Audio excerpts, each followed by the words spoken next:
This is a book about loving the second coming of Christ.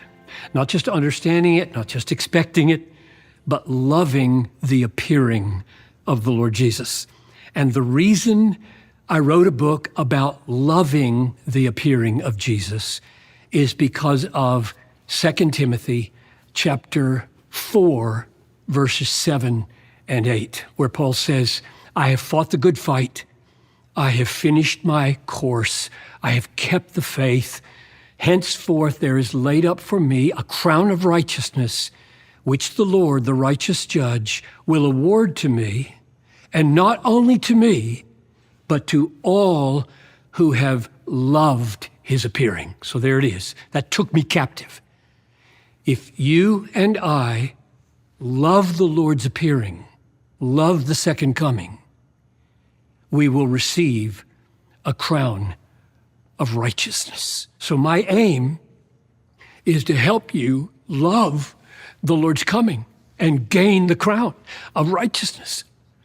So when Paul thought about the coming of the Lord, he wanted it to happen in his lifetime so that he wouldn't have to die. I think loving the Lord's coming means loving the Lord so much that we want him to come and interrupt our lives, because what he does for us when he comes is better than anything the world could do for us while we live.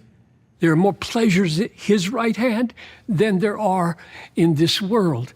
And so we want to love the Lord's appearing, not just expect it, not just know about it. And I tried to gather reasons, lots of reasons from the New Testament. Why should we love the Lord's appearing?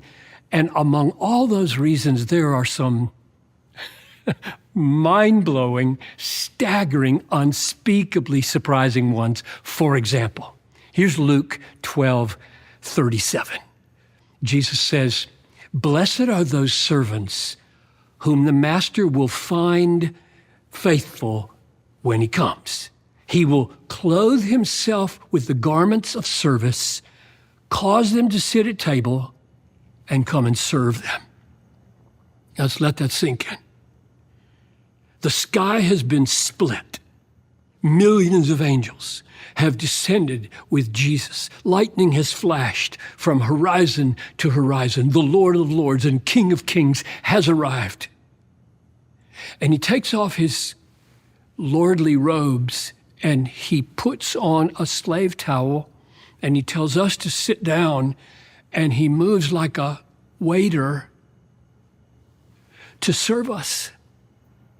That's mind-boggling. Why wouldn't I love such a magnificent Lord? Jesus Christ, to all eternity, will never surrender the prerogative to be the inexhaustible giver. So as I gathered these reasons to love the Lord's appearing, it occurred to me one of the reasons why people have a hard time loving the Lord's appearing is that there is excessive perplexity about the timing of it. Did he say he was coming back in one generation? Did he say he was coming soon, 2,000 years ago? So I wrote 5 chapters on the issue of when is he coming?